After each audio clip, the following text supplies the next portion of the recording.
Hello साथियों, welcome to planet 4। आप सभी को टीम प्लैनेट 4 का नमस्कार। अमेरिका की तरफ से यूक्रेन को टॉम हॉक जैसे खतरनाक मिसाइल दिए जा रहे हैं और उसी बीच रूस की याद ब्रह्मोस की तरफ चली जाती है। रूस ने ब्रह्मोस मिसाइल को लेकर ऐसा ऐलान किया है जो चीन और पाकिस्तान समेत यूक्रेन के लिए भी चिंता का कारण बन जाएगा।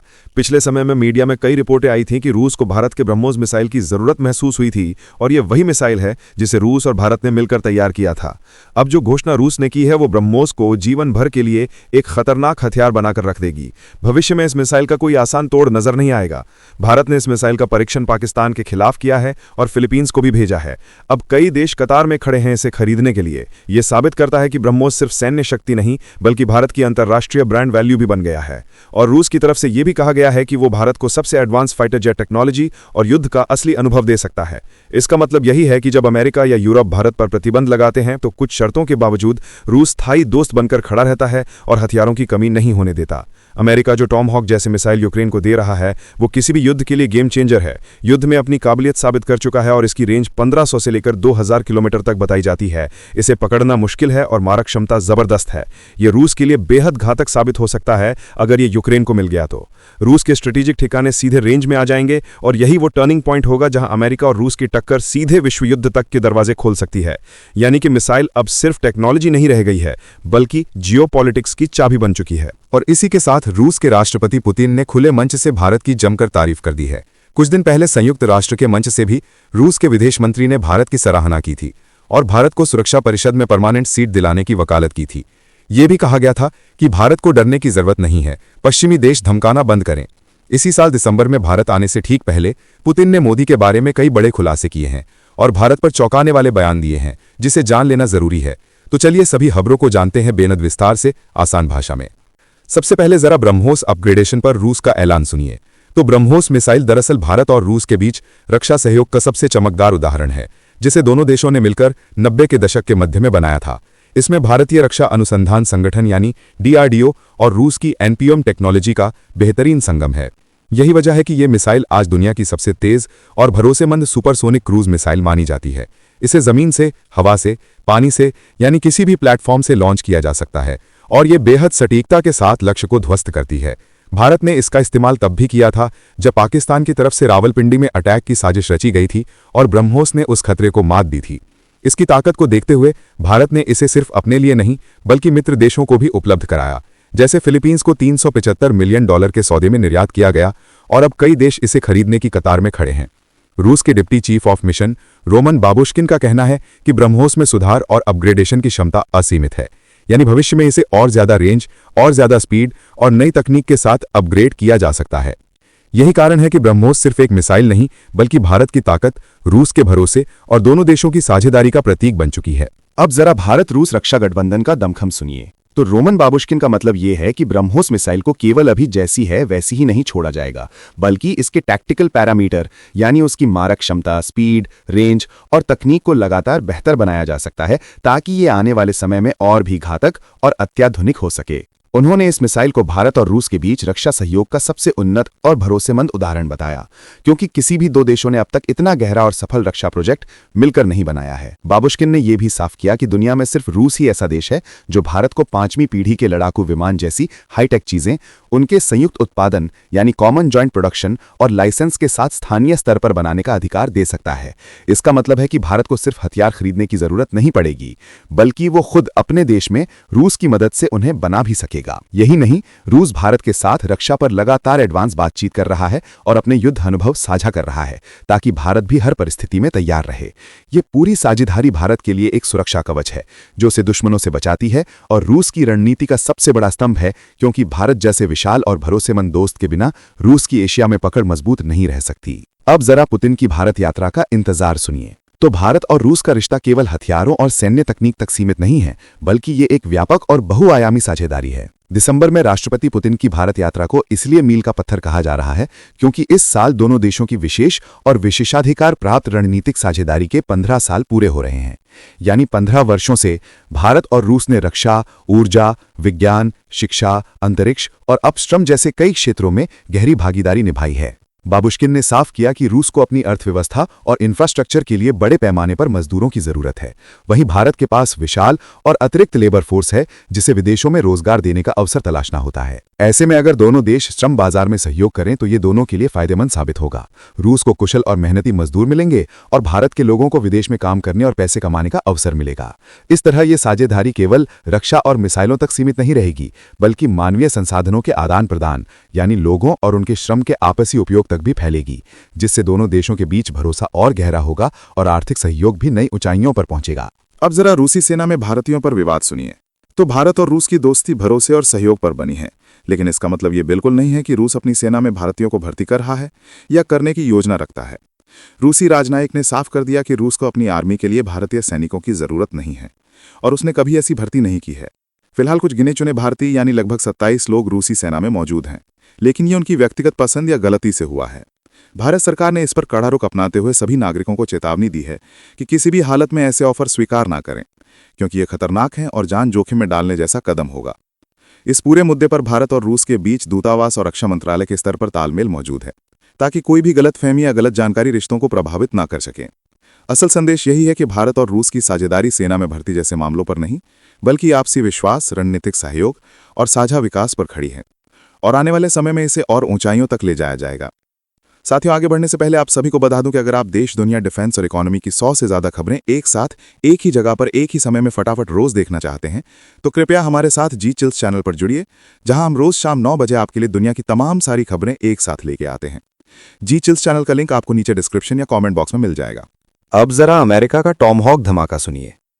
तो अमेरिका अब विचार कर रहा है कि क्या यूक्रेन को लंबी दूरी तक मार करने वाली टॉमहॉक क्रूज मिसाइलें दी जाएं या नहीं, और इस संभावित फैसले ने रूस को काफी नाराज और चिंतित कर दिया है। अमेरिकी उपराष्ट्रपति जेडी वैंस के बयान के मुताबिक यूक्रेन के राष्ट्रपति वोलोडिमिर जेलेंस्की ने ये मांग यूरोपीय देशों के माध्यम से रखी है, लेकिन अंतिम निर्णय अमेरिकी राष्ट्रपति डोनाल्ड ट्रंप का होगा, यानी ये एक संवेदनशील और उच्च स्तरीय राजनीतिक फैसला है। टॉमहॉक जैसी मिसाइलें बहुत लंबी दूरी तक मार कर सकती हैं और लगभग शतरंज की तरह नीची उड़ान भरती हैं, जिससे रडार से बच निकलना आसान होता है। इसलिए इन्हें रोकना या मार गिराना मुश्किल होता है। इससे युद्ध क्षेत्र में बहुत बड़ा बदलाव आ सकता है। ऐसे हथियार देने का मतलब केवल पदार्थ भेजना नहीं होता, बल्कि प्रशिक्षण, लॉजिस्टिक्स, नियंत्रण, मिसाइलों के उपयोग के नियम और संभावित प्रतिक्रिया जैसे सारे पहलुओं पर सावधानीपूर्वक विचार करना पड़ता है। साथ ही ये भी ध्यान में रखना होगा कि इस तरह की आपूर्ति भू राजनीतिक तनाव को बढ़ा सकती है और प्रतिकार या एस्केलेशन के जोखिम बढ़ा सकती है। इसलिए अमेरिका, उसके सहयोगी और यूक्रेन इन सभी व्यापक नतीजों को तौलकर ही कोई अंतिम कदम उठाएंगे। अब जरा टॉमहॉक का कहर और इतिहास सुनिए। तो टॉमहॉक असल में एक बहुत ही बहुमुखी और शक्तिशाली क्रूज मिसाइल है, जिसे जहाज़ों, पनडुब्बियों और जमीन आधारित लॉन्चर से दागा जा सकता है। ये करीब 450 किलोग्राम तक का भारी विस्फोटक वॉरहेड लेकर चलता है और विशेषकर कंक्रीट से बनी मजबूत सुरक्षा वाले ठिकानों, कमांड पोस्ट और महत्वपूर्ण बुनियादी ढांचे को नष्ट करने के लिए डिजाइन की गई है। इसकी उड़ान नीची रहती है, इसलिए रडार से बचकर नजदीक जाकर वार करना संभव होता है और इसी कारण ये बचाव करना कठिन होता है। इतिहास में खाड़ी युद्ध से लेकर सीरिया तक बड़े सैन्य अभियानों में इसके इस्तेमाल ने युद्ध की दिशा पलट दी थी और बड़े पैमाने पर क्षति पहुंचाई थी। अगर यूक्रेन को ऐसे हथियार मिलते हैं तो उसकी मारक क्षमता अचानक कई गुना बढ़ जाएगी और दूरी की वजह से रूसी रणनीतिक ठिकाने भी प्रत्यक्ष रेंज में आ सकते हैं। पर साथ ही ये भी सच है कि इस तरह की आपूर्ति केवल मिसाइल भेजना नहीं है, बल्कि इसके साथ प्रशिक्षण, लॉजिस्टिक्स, नियंत्रण और राजनीतिक जोखिम जुड़ जाते हैं, और ऐसे हथियारों की तैनाती भू राजनीतिक तनाव और जवाबी कार्यवाहियों का खतरा बढ़ा देती है। इसलिए किसी भी देश को ये कदम उठाने से पहले फायदे और संभावित नतीजों का बहुत सावधानीपूर्वक आकलन करना पड़ता है। अब जरा रूस की चेतावनी और कड़ा संदेश सुनिए। तो अमेरिका अगर यूक्रेन को लंबी दूरी की टॉमहॉक मिसाइल देने का फैसला करता है तो ये कदम सीधे रूस की सुरक्षा को चुनौती देगा, और इसलिए रूस ने बेहद कड़े शब्दों में चेतावनी दी है। रूसी विदेश मंत्री सर्गेई लावरोव ने संयुक्त राष्ट्र महासभा में साफ कहा कि रूस के खिलाफ किसी भी हमले का जवाब मुंहतोड़ तरीके से दिया जाएगा, और अगर टॉमहॉक मिसाइलें यूक्रेन को मिलती हैं तथा उनका इस्तेमाल रूस पर होता है तो इसके नतीजे बेहद भयानक होंगे। रूस ने पश्चिमी देशों पर आरोप लगाया कि वे झूठा प्रचार कर रहे हैं कि रूस नाटो या यूरोपीय संघ पर हमला करना चाहता है, जबकि रूस का ऐसा कोई इरादा न पहले था और न अब है। यहां असल टकराव ये है कि यूक्रेन इन मिसाइलों को हासिल करके अपनी सैन्य शक्ति कई गुना बढ़ाना चाहता है ताकि रूस के रणनीतिक ठिकाने उसकी सीधी रेंज में आ जाएं। वहीं रूस ये मानता है कि ये उसकी संप्रभुता और अस्तित्व पर सीधा खतरा है। यही वजह है कि ये मामला केवल एक हथियार का लेन देन नहीं बल्कि भू राजनीतिक संघर्ष का निर्णायक मोड़ बन गया है, जहां अमेरिकी राष्ट्रपति डोनाल्ड ट्रंप का फैसला ये तय करेगा कि युद्ध की आग और भड़केगी या हालात संभलेंगे। इसी वजह से कहा जा रहा है कि इस मुद्दे से तीसरे विश्व युद्ध की आहट साफ साफ सुनाई देने लगी है, क्योंकि एक तरफ यूक्रेन और पश्चिमी देश हैं और दूसरी तरफ रूस, और इनका टकराव पूरी दुनिया की शांति को हिला सकता है। अब जरा पुतिन का मोदी को सलाम सुनिए। तो रूस के राष्ट्रपति व्लादिमीर पुतिन ने भारत के प्रधानमंत्री नरेंद्र मोदी की उस नीति की सराहना की है जिसमें भारत किसी के दबाव में आए बिना अपने राष्ट्रीय हितों के आधार पर फैसले ले रहा है। पुतिन ने साफ कहा कि मोदी के नेतृत्व में भारत पूरी तरह स्वतंत्र और संप्रभु नीति चला रहा है, यानी न तो अमेरिका और यूरोप के दबाव में झुक रहा है और न ही किसी और देश के प्रभाव में आ रहा है, बल्कि अपनी प्राथमिकताओं के अनुसार काम कर रहा है। आर्थिक क्षेत्र में भारत ने जिस तरह शानदार नतीजे दिए हैं उसका जिक्र करके पुतिन ने यह संदेश दिया कि दुनिया की अस्थिरता के बावजूद भारत मजबूती से आगे बढ़ रहा है। उन्होंने भारत और रूस के रिश्तों को राष्ट्रीय सहमति पर आधारित बताया, मतलब यह रिश्ता किसी एक पार्टी या सरकार का नहीं बल्कि पूरे भारत के सामूहिक हित और सहमति का नतीजा है। क्रेमलिन ने जब इस मीटिंग की डिटेल साझा की तो यह भी जताया कि रूस और भारत की विशेष रणनीतिक साझेदारी केवल कागज पर लिखी लाइनें नहीं बल्कि व्यवहारिक और जमीनी हकीकत है। खास बात यह है कि यह तारीफ ऐसे समय पर आई है जब पश्चिमी देश भारत पर अपने खेमे में शामिल होने का दबाव बना रहे हैं, लेकिन इंडिया अपनी स्वायत्त विदेश नीति पर अडिग है। यही असली संदेश है न्यू इंडिया का, आत्मविश्वास, स्वाभिमान और दुनिया को दिखाने वाली स्वतंत्र धड़कन। अब जरा बर्थडे कॉल से भू राजनीति की थ्रिल सुनिए। तो पुतिन और मोदी की बातचीत सिर्फ औपचारिकता नहीं थी, बल्कि दोनों नेताओं के बीच गहरी चर्चा हुई जिसमें भविष्य की साझेदारी की ठोस रूपरेखा बनी। पुतिन ने मोदी को जन्मदिन की शुभकामनाएं देने के बाद कहा कि भारत रूस की विशेष रणनीतिक साझेदारी को मजबूत करने में मोदी का व्यक्तिगत योगदान बहुत अहम है। इसका सीधा मतलब है कि यह रिश्ता केवल संस्थागत स्तर पर नहीं बल्कि नेतृत्व के व्यक्तिगत भरोसे और आपसी समझ पर टिका हुआ है। दोनों नेताओं ने मिलकर इस साझेदारी को और ऊंचाई पर ले जाने का इरादा जताया और साफ कर दिया कि आने वाले समय में ऊर्जा, रक्षा, अंतरिक्ष, नए पेमेंट सिस्टम और वैश्विक सप्लाई चेन जैसे अहम क्षेत्रों में भारत और रूस का तालमेल और तेज होने वाला है। जब पूरी दुनिया व्यापारिक पाबंदियों, टैरिफ और भू राजनीतिक खींचतान में फंसी हुई है, तब भारत अपनी दृढ़ कूटनीति और आत्मनिर्भर दृष्टिकोण के सहारे अपने राष्ट्रीय हित की राह पर तेजी से बढ़ रहा है। और यही बात पुतिन ने मोदी की लीडरशिप की जीत कहकर मान भी ली। यहां असली संदेश यह है कि भारत अब किसी खेमे या कैंप की राजनीति का हिस्सा नहीं है, बल्कि उसने अपनी स्वतंत्र पहचान और अपना खुद का कैंप बना लिया है। पुतिन की सार्वजनिक प्रशंसा भारत की बढ़ती अंतर्राष्ट्रीय साख का प्रमाण है, जो दिखाती है कि आज भारत की आवाज केवल सुनी ही नहीं जाती बल्कि उसे गंभीरता से माना भी जाता है।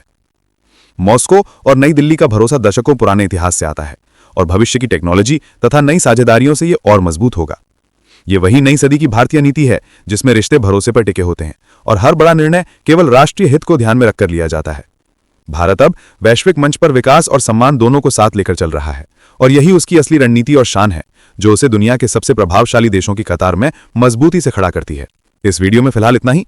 जल्द मिलते हैं एक और नई अपडेट के साथ। जाने से पहले वीडियो को लाइक करके चैनल को सब्सक्राइब कर लें। धन्यवाद।